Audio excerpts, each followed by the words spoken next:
cases, some independent random variables.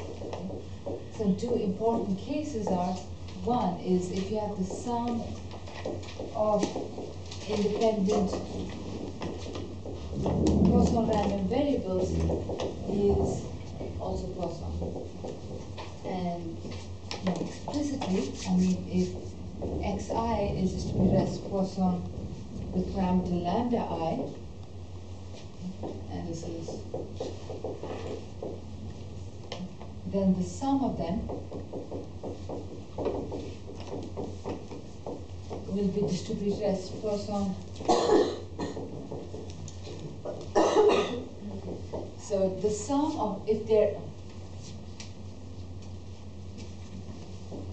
xi's are independent. So I have independent Poisson random variables with parameters lambda I. Then if I take the sum is also Poisson, and the parameter is just given by the sum of the parameters. So that's an important case of sums of independent random variables. If you get a problem based on this on the exam, you don't want to waste time trying to derive it. You should be aware of the result. And the other important case is sums of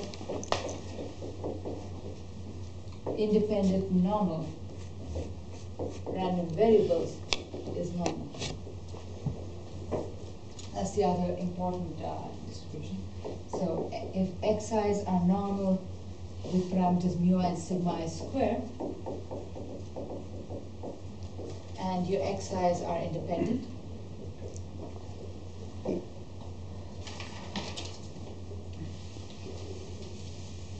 the sum of the xi's is also going to be normally distributed, and the parameters will be as follows. So if I look at the sum of these n independent normal random variables, your parameters would be, the mean is just going to be, so it will still be normal, and the mean will be the sum of their individual means, and the variance will be the sum of their individual variances. So this is another important case. For problems involving sums of independent Poisson or independent normal random variables, you can use this result right away. You can just say that you know that the sum is going to be is going to be normal again, or it's going to be Poisson again, and you also know what the parameters will look like. How would a question like that be worded for us to know when we use this? Well, I mean, it's going to be a problem which involves normal random variables or Poisson random variables. And you would have to tell us that they're independent. Right, yeah. Okay. So if it doesn't say that they're independent, we can't use this? Yeah. Okay. So, or we can if they're not independent. independent, you should ask me first of all if it's not clear the problem whether they're independent or not. Okay. But yeah, if they're not independent, you cannot use this. Okay. Would you give us something like that, and then we'd have to prove independence, and then we could use that? Probably not. Probably not. A problem like that, you know, it's going to be a little complicated to prove independence of these normal. Well, given you could find them. Yeah, I mean, this would be like too complicated if I did first. If you did that, then okay. All right. That brings us to conditional distribution.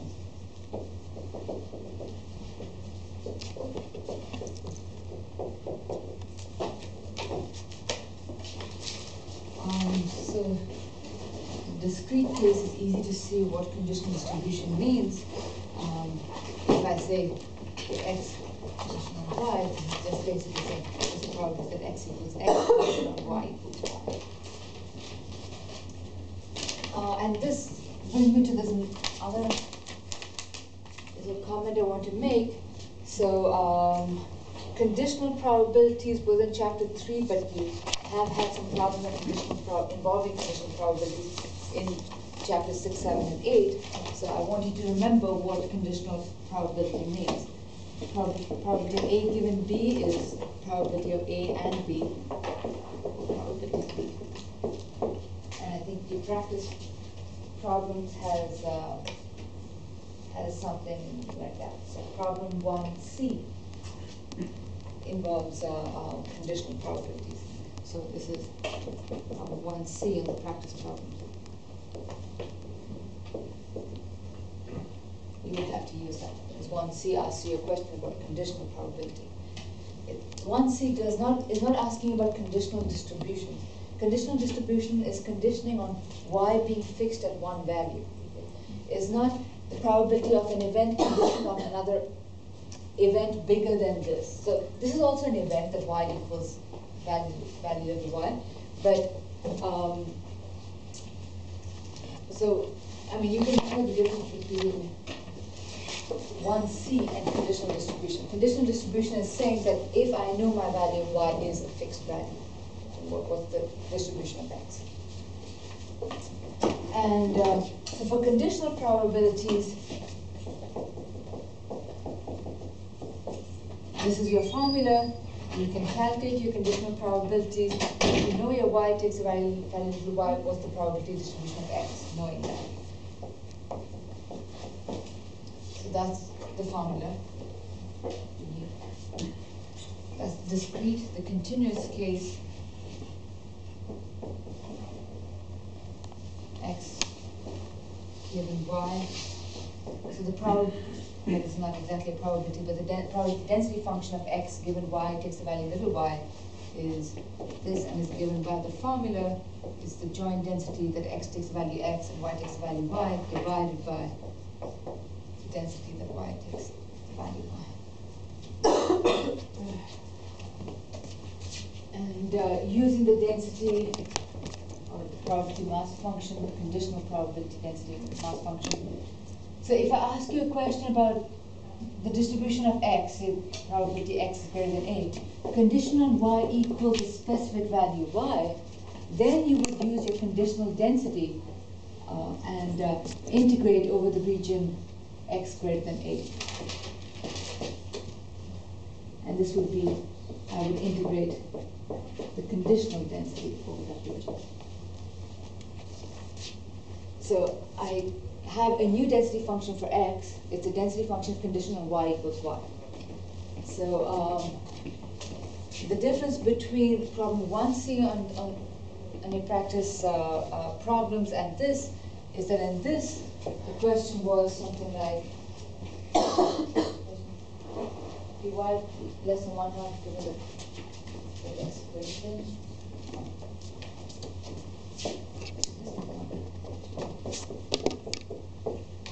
If it was a conditional distribution problem, it would be conditional on x taking a very specific value. It would be equal to 1/2. Equal to 1/2, right. Okay, so if it was probably y less than 1/2 conditional on x equals 1/2, then you would first have to calculate your conditional density function, and then you would integrate over y less than 1/2. So if I had probability that y is less than 1/2 conditioned on x equals 1/2, the first thing is you would calculate this conditional density of y conditioned on x taking the value 1/2. So it would be, and this is just going to be the x equals 1/2. So it was y conditioned x equals 1/2. So this is the joint density that x with the value 1/2 and y. So you would first calculate that conditional density for y, and then you would integrate your conditional density over 1/2. Conditional density of x.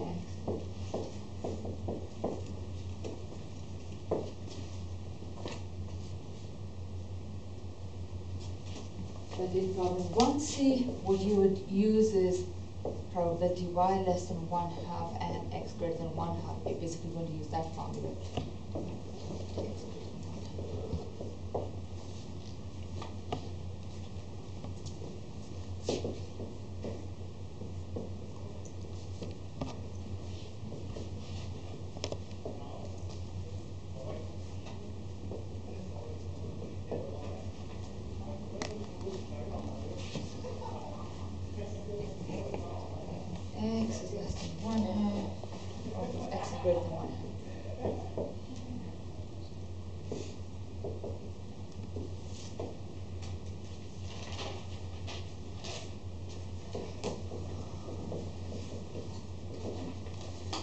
but here's the difference.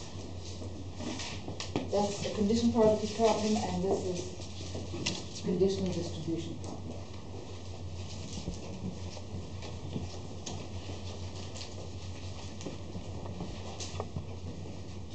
Conditional distributions and conditional distribution, we talk about conditional expectations.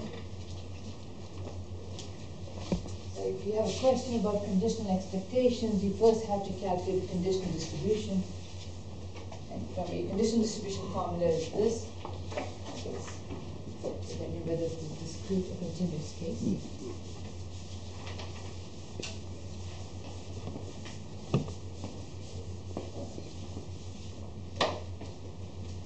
So if I ask you to find the conditional expectation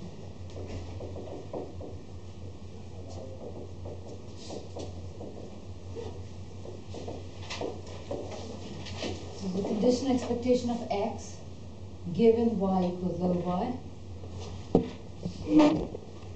that is just going to be, you're trying to calculate the expectation of x, right? But x condition on this, so it's the expectation of x, but the density function you use is x conditioned on y equals little y.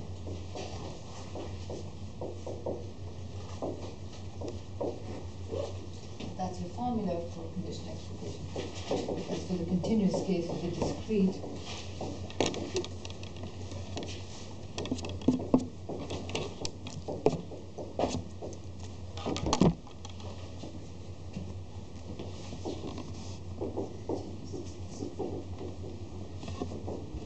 that's conditional expectation. So for conditional expectation, the first thing you do, you calculate your conditional probability mass function, probability density function, using that formula. All right, and in one of the questions on the practice problems, I asked you to find this. If I don't specify what value y takes, that means I'm conditioning on something that's random. Okay? So its value will depend on what the value of y is. So you can think of this conditioned expectation as, again, a random thing. Normally, an expectation gives you a number. It's no longer random. So if I say x conditional y equals specific value y, I still get it will be a function of little y, so that's not random anymore. But if I write it as x conditional capital Y, this is a random variable, and the value of this random variable is when y takes the value of y. So depending on the value of your random variable y, the value of this changes. So basically, when you find this, you're looking for a function, not a constant. And if right, you'll be looking for an actual value. Right. So, well, even in this case, you will get this to be a function of y, but a function of little y. Right. And so basically, if I ask you to calculate this, what I want you to do is the following. So to find this, I want you to compute this conditional y equals y. So this, and what you get is, get a function of y.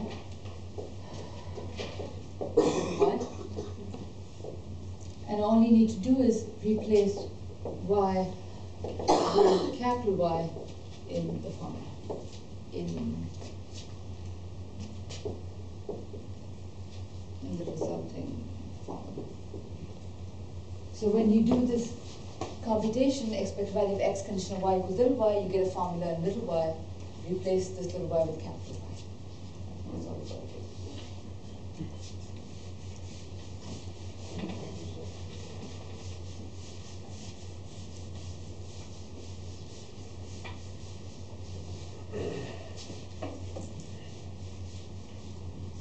Then if I talk about independence again, and with regards to this conditional probabilities, if x and y are independent,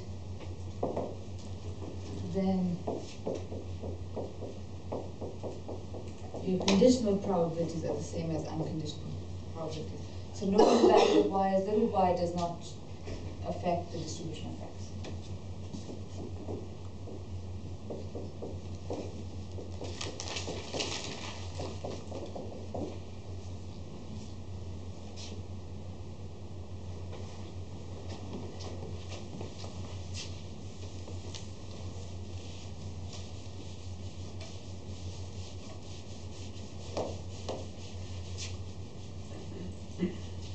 And so basically this, come back to the circle here, is you know that if you're given the joint probability density function, it is actually this.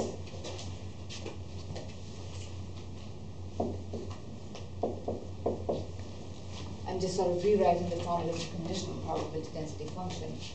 If x and y are independent, we get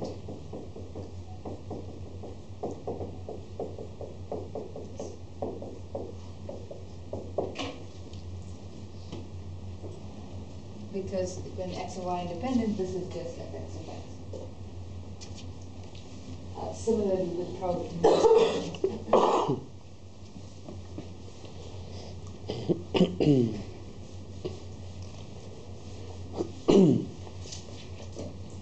So in general, you don't have that this joint density function is the product of the individual density function. That's only when there's independence. In general, all you have is this, that is conditional times this. Or I could also write it as f y conditional on x, y conditional on x times,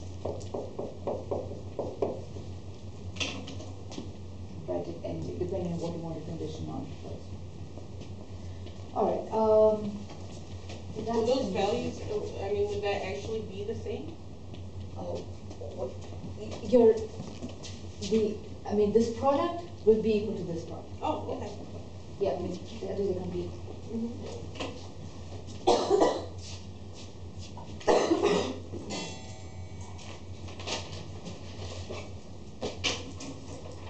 And the last thing with conditioning is use conditioning to calculate expectations. So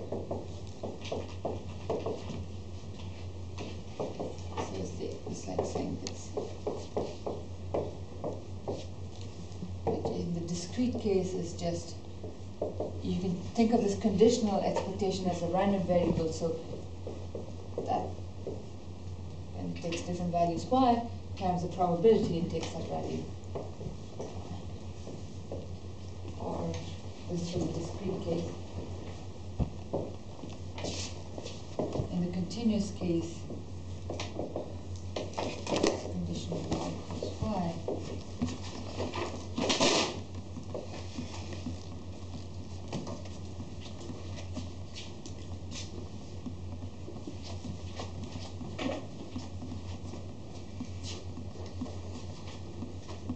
That ends up conditional. Okay,